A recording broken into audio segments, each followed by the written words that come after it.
beynəlxalq miqyasda nə baş verir versin, ölkədə biz xalqımızın və insanımızın xoşbəxtliyinə çalışmalıyıq.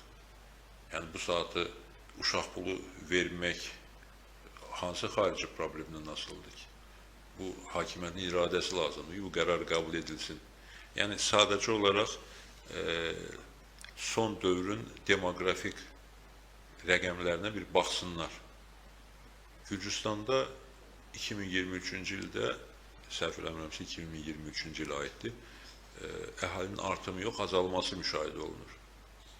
Ermənistanda çox aşağı həddə artım var. Azərbaycanda Ermənistandan bir qədər çoxdur. Ancaq Ermənistana nisbətən çoxdur. Azərbaycanın özünün əvvəlki illərinə nisbətən xeyli azalıbdır. Təbii. Bu artıq təhlükəli bir həddə gəlib çıxır. Və bu məsələni həll etməyin təbii ki, konseptual yanaşma olmalıdır. Ən sadə məsələlərdən bir uşaq pulu məsələsidir. Yaxud yəni insanların maaşlarının artırılması, Məsələn, sənədlərin bağlı olmasına vətəndaşlar çox təqaüdlərin artırılması, bunun beynəlxalq münasibətlərə, konfliktlərə nə daxili var? Bunu etmək olar və lazımdır. Sənədlər məsələsi bizim hər zaman söylədiyimiz məsələdir. Sadəcə mən onu söyləmədim, çünki fikirləşdim, deyəcəksiniz ki, yox, o təhlükəsizlik məsələsinə bağlıdır. Hər halda Azərbaycan rəsmiləri bunu təhlükəsizlik məsələlərini izah edirlər. Mən o izahla razı deyiləm.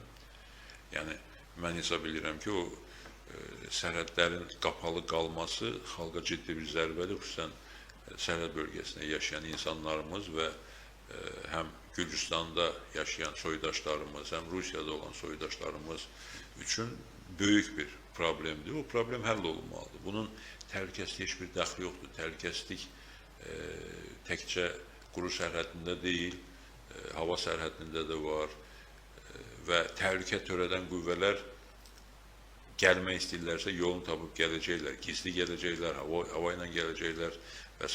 gələcəklər. Yəni sərhədlər bağlıdırsa bir sual, İran ölkəmizə bu qədər narkotik vasitələri nətər keçirdir? Yəni o da suallardan biridir. Və üstəlik də ki, sərhədlər vətəndaşlarımıza bağlıdır, amma yük maşınları ilə ticarətə bağlı deyil. Həm dövlətin ticarəti üçün, həm də ayrı-ayrı şirkətlərin ticarəti üçün. Necə olur? Yəni bu ayrı-ayrı insanlar şirkətlərin qurub, xariclə ticarət qura bilirlər, oradan mal gətirib mal apara bilirlər. Burada təhlükəsizlik problemi olmur.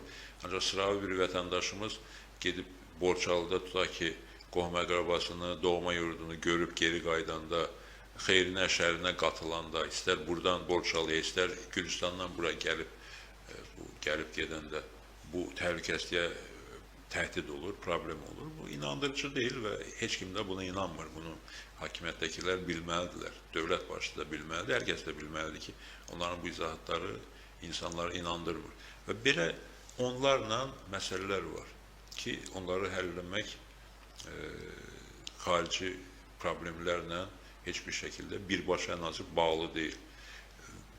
Bilirsiniz, xarici siyasət nə üçündür ki? Xarici siyasət Azərbaycanın istiqlalını və xalqın yaxşı yaşamasını, inkişafını, ölkəmizin inkişafını təmin etmək üçündür də. Ona görə də xarici siyasətdəki problemləri daxili problemlərimiz üçün maneə kimi görməməliyik. Olur, elə bir məsələlər var ki, bir-birinə bağlıdır, bütün məsələlər bir-birinə bağlıdır. Ancaq ölkədə xalqımızın vəziyyətini yaxşılaşdırmaq üçün, istər sosial-iqtisadi vəziyyətini yaxşılaşdırmaq üçün, istər hüquqlara daha dəqiq əməl olunmasını təmin etmək üçün resurslar var, çox böyükdür bu imkanlar və bu imkanlardan istifadə edərək bu addımlar atılmalıdır.